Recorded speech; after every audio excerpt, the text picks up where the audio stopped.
breakers and your phone calls. Radio Vermont presents The Mark Johnson Show. Good morning, everybody. Welcome to the program. Thanks very much for tuning in. A beautiful day today. Thanks for spending part of it with us. Coming up on the program this morning, we are broadcasting live today from Norwich University. We are here at the Colby Military Writers Symposium. It is a great honor to be here. This is an event that we have had the great fortune to broadcast from for now the past 11 years, and it is really one of the events that I look forward to during the course of the broadcast year. We want to thank a bunch of folks before we get going, and of course we want to thank the folks here at the Sullivan Museum, where we are broadcasting from, a beautiful facility built some 5-6 years ago that I would very much encourage you to come down and visit. It is also our great pleasure on the Mark Johnson Show this morning to have our friends here from C-SPAN who are going to be filming our program today. We'll, of course, keep you apprised of when that might be showing. But I have to say, what an honor, as somebody who really holds Brian Lamb in just the highest regard, the founder of C-SPAN. If there's anybody out there that I've ever tried to model my interviewing on, it's Brian Lamb. He's the master of the short question, and for him, it's really all about making the guest look good, and I will do my best today to make that happen. We will not be able to take phone calls this morning due to some technical limitations, but we do hope that you kick back this morning and enjoy our broadcast. We do have an incredible lineup. I want to say one more thing about the event here before we get to our guests. This is an event that was begun back in the mid-1990s. It is dedicated to former CIA Director William Colby, who was a real force in this early on. Here is, I think, what I have found to be so valuable about this event. This is a military institution. When I was first invited down here, my assumption was that this was going to be an event that was going to be a series of guests that were nothing but pro-military. And I have found it to be exactly the opposite.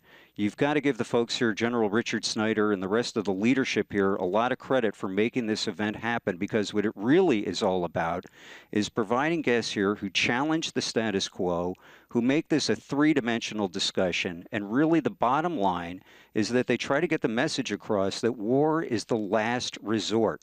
And I have to say, I've been really just impressed with the quality and the criticism that they have allowed on this university from some of the guests. We have a great lineup today. We will conclude the program at about 10:30 this morning. We will talk with Jack Segal, who has served on the National Security Council. He is an expert on the Ukraine. He will talk about whether or not the Ukraine is the next Cold War. Also in our second hour this morning, we will talk with the Colby Award winner, Logan Beirne, who has written a really compelling book about George Washington. Later this hour, we meet who I'm sure will be an incredible man, John Borling, who spent 6.5 years at the Hanoi Hilton, and he's written a very compelling book talking about the poems that he was able to tap out at that facility. And we begin this morning. Let's give a nice warm Radio Vermont welcome this morning, and who's somebody who will just fit right into what I was just talking about in challenging the status quo. Let's give a nice warm Radio Vermont welcome this morning to Colonel Douglas Macgregor, who is the author of Warrior's Rage, the Great Tank Battle of the 73 Easting. Thank you very much, sir, for joining us. How are you today? Oh, great. Thank you. I want to begin where you begin here, which is really challenging the decision by George Bush I to not go into Baghdad, to not finish off the Republican Guard. You say that this decision, in fact, led to the 2003 invasion. Let me read one short paragraph. Just as World War II began where World War I left off, Operation Iraqi Freedom began where Desert Storm ended in 1991. Despite its initial showy success on television, reminiscent of the first Gulf War, Americans eventually discovered Operation Iraqi Freedom was fundamentally flawed. This negative assessment is an insight not easy to develop. Why do you feel the way you do? Well, in both cases, both in 1991 and then subsequently in 2003, there was no coherent strategy. No one sat down and said, what is the purpose of the intervention to begin with? In other words, what are we trying to achieve? Secondly, how do we best achieve that aim? And then finally, what do we want things to look like when we're through? We call this in military terms purpose, method, end state. It's a very basic framework that you are taught early on to apply to planning operations. Yet there's no evidence that anyone at the strategic level, either in 1990 and 91 or in 2003, did it. When you talk about the Battle 73 Easting, describe that. You say it was quite a bloody affair.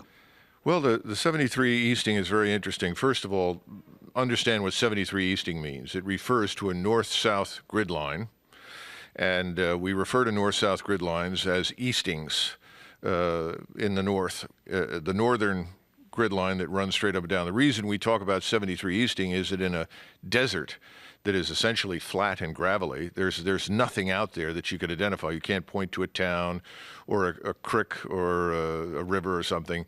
The only thing that you could say is that the 73 Easting was where the collision largely occurred. So that's why we call it the Battle of 73 Easting. It was actually inside Iraq, just a little north and probably a little west of Kuwait, in the flat open desert that otherwise no one would have ever known. Right, and you write that it was quite a challenge. Well, we have to be careful. What we have to understand is that on the 26th of February at about 4 in the afternoon, we had been periodically held back for several days. You could have covered with the unit that I was assigned to, the 2nd Armored Cavalry Regiment, and I was in Cougar Squadron, the 2nd Squadron. It turned out to be really the lead element in the 7th Corps attack across southern Iraq. We could have covered that territory that we took 3 days, about 120 miles, probably in 6.5 to 8 hours. And we were very frustrated because constantly we were halted and halted and halted. There was an emphasis at high levels on traffic control, moving everything that you owned very slowly forward. It really resembled World War I in 1916, moving thousands of troops online across this battlefield. Around 4 o'clock in the afternoon, we were coming out of what was a very heavy sandstorm, and we knew we'd already driven through lots of artillery. We'd encountered lots of enemy and outposts. We knew we were in what the Soviets would call a security zone, a forward security zone. So we knew we were going to make enemy contact. But again, we were being held back. And when we finally were released to move forward, we were given another limit of advance. And again, it was another one of these grid lines, these 73 Easting things, or 7-0 at that point. But, as chance would have it, the people at high levels who were trying to micromanage us were unaware that their picture of the battlefield was inaccurate. After all, it was a sandstorm. Nothing was flying. They had no idea really with any specificity of what was out there. And we collided literally with a brigade of about 2,500 Iraqi troops, a Republican Guard brigade in the Talakwana Division. And this brigade was at 100% strength because it was actually the rear guard detachment, because most of the Republican Guard, sadly, had already escaped because of this very slow, ponderous advance across southern Iraq. Mm-hmm. And we collided with this and broke the back of this brigade probably within about 15 minutes. It took another 40 minutes to complete the job, and then once again we had to halt because we ran out of things to shoot. I was leading the attack, and I suddenly realized there was nothing else out there. And so I said, Cougar Squadron, this is Cougar 3, we've got to halt. So this whole juggernaut of 1,100 men came to a halt, and then I called Eagle Troop, which was the main attack. I had placed them there, and I said, find out where we are. We had no idea where we are, and that's when it came up 7-3 Easting. And then we were again halted there, and then subsequently about an hour later I was ordered to withdraw and became unglued. I was so furious. Why would we withdraw after we just won this battle? Why not exploit it? And I got into an argument briefly, and then finally the deputy regimental commander, who was a great man, his name was Steve Robinette, he was in the regimental headquarters, and he said, look, tell Macgregor he can stay where he is. If he thinks it's secure, stay there. So we ended up with 2 cavalry troops of about 125 men each, with the rest of the squadron behind us and an artillery battery on this peninsula. It looked literally as though we were probably 2 or 3 miles out in front of the rest of the regiment, which had halted as they'd been ordered to. And we stayed there, and we sustained a number of counterattacks. We ultimately lost 1 Bradley fighting vehicle that was struck by Iraqi fire, and the crew was wounded. 1 man was killed. That was our only loss at that point. But again, we were halted. And once we halted, the enemy had a chance to shoot at us effectively. As long as we were on the move and we attacked on the move, we were almost invulnerable to enemy fire. And we probably killed, estimates vary, 1,200